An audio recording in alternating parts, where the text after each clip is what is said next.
Something's. Hi everyone, welcome back to Write Better Together with Peggy and Kennedy. And joining us today for Mechanics Monday is my lovely co-host Kimberly Drummond. Hello. And so today for Mechanics Monday we'll be talking a little bit about premise. But first I wanted to ask Kimberly Drummond if she has anything special to share about her story that she's writing. I did complete 3 more chapters. As you know, I'm writing a novel along with you. I hope you will join me in this task, and that's what Write Better Together is about, to help us to be better writers. And as I come through problems and questions, we'll share here, and hopefully that'll help you. I did write 3 more chapters, and I wanted to share a part of the dialogue and what I did this week. You have to understand those times were different. She and I were born at the tail end of the Depression. Suffering surrounded us all. We didn't know anything different. Of course, Grace Ann had more burdens than some, with her father frequently disappearing for days or weeks on end. No one knew where he went or what he did, even though people speculated. Your grandmother was trapped with no choice but to tolerate his vanishing, so she would act like nothing happened when he wandered back to the farm. Your mother wanted to help and was tortured by her inability to do so. So here I'm beginning to develop some suspense for what's going to happen at the end of the story. And I've been spending time too going back on my previous chapters, working more on character development and trying to add a few words to the chapters. We talked last week about 2,000 words would be a good minimum for a chapter, so I'm trying to get to that on them. Not that you have to, but I'm trying to. So, again, for today's topic, premise. What is premise? Okay, so basically, in a long story short, it's the main idea for your story. And I actually had an author, illustrator, and editor come to one of my graduate student classes at TU the other day. And I asked her kind of the question about what she likes to see and not doesn't like to see in like when she's editing somebody's book. And her answer was very interesting and kind of goes along with this. So basically, she looks for ambition and like, is that ambition carried out? Like, did that person who did that author do what they set out to do, basically? So that's basically kind of what premise is. Yes, it is. You've got to set aside an ambition or a premise, an idea, an end goal.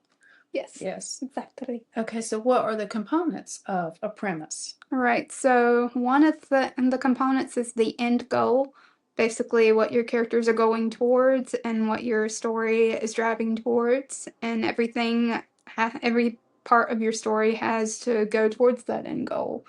And you have to have some conflict resolution, or conflicts maybe are being resolved throughout the story, and you also have to have some character development. And good character development. Yes. And it doesn't have to be for the better either. Maybe you're showing how a character becomes a villain or something of that sort. One of my favorite books right now, actually, Dune by Frank Herbert. I'm sure you've heard me talk about it before. But then the main character, Paul, is being developed throughout the story, and a lot of things happen to him, really bad things. And towards the end, he basically becomes as bad as the people he's fighting against. So, yeah, it's kind of depressing and kind of not what you want to see, but it's really interesting. It must work if it's your favorite book right now. It really does. Okay. So as long as the characters are interesting, someone that we can. Right, the characters do need to be somehow interesting. Maybe if you can add some quirks or something to make them relatable, and preferably don't make them perfect princessy character. I mean, not that princesses are not okay, but you don't want the person to be absolutely perfect, because no human being really is perfect. Right. So With mine, I've tried to work on adding, I looked at it this way: what's something the character really loves, what's something the character really hates, what's something the character's really good at doing, and what's something the character's really bad at doing. So that helps you add some unique characteristics. For example, really good cook or really bad cook, or really good at pottery or painting, or right. scared of snakes or whatever. And I think I've mentioned this before, but one of my characters in the book that I was writing with John Myers last year had my diseased gastroparesis. That's one thing to do. You can give them illnesses to kind of set them back from what their goal is, or like you said, you can kind of give them something that they're bad at, or just some weakness like maybe pride or something of that sort.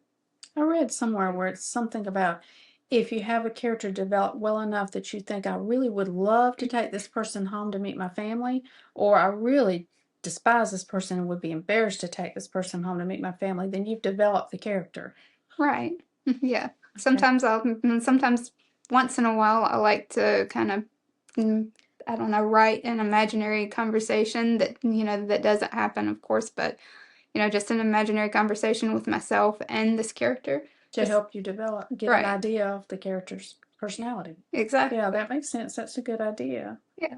Just write a conversation with your character. You never know what might come up that you could put down in your story.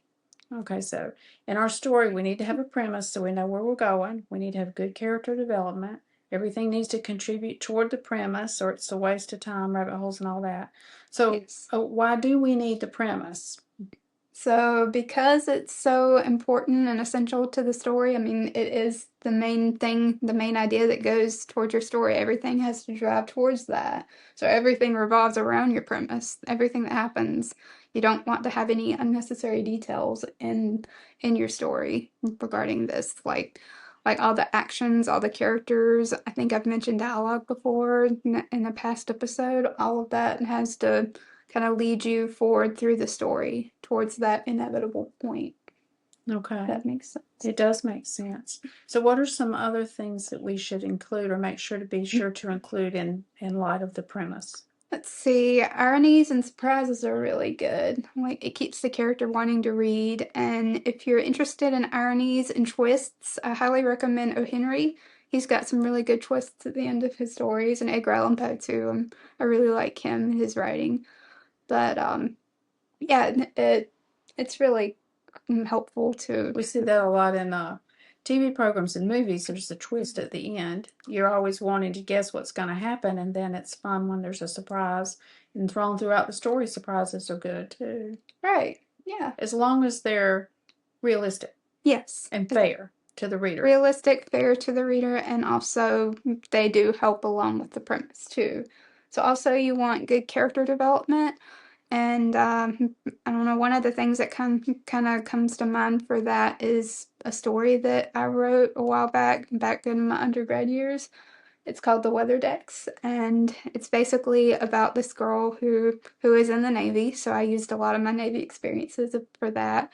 And she goes up to the weather decks a lot, the highest point of the ship where you can look out at the stars. And she goes up there a lot to be alone. And a lot of things have happened. She's taken several people up there, or one person took her up there to start. And so far, everyone that she's taken up there kind of leaves her and she's isolated, and you can kind of keep seeing throughout the story all the people she tries to get to know. Like, she has a boyfriend or two, and one of them disappears. He tried to jump off the ship, and you can just see how she's kind of slowly possibly losing her mind, or like how everything's kind of coming to a boiling point. And then ultimately she sees something up on the weather decks, and you don't know if she really saw it or not, but everything ultimately kind of leads towards that. In the character development for her, you can see how isolated she is and how everything is kind of making her kind of crazy, sort of. So That makes sense. yeah. So we were talking earlier about Romeo and Juliet being a good Yes. example as well. So you know the premise of what Shakespeare had in mind. Right. So any development on the conflict with the families and any development on the love story between the two main characters, Right. all that was necessary and good, but they wouldn't wanted to have included some odd something had nothing to do with the premise, like something going on in another part of the world, for example. Right. It would have, like Shakespeare did. It needed to stay between those two families, the Capulets and whoever the other guys were, Juliet Capulet and Romeo and his family anyway. So, yeah, that's perfect. Perfect example. And it's a play, but it translates perfectly to a novel or story.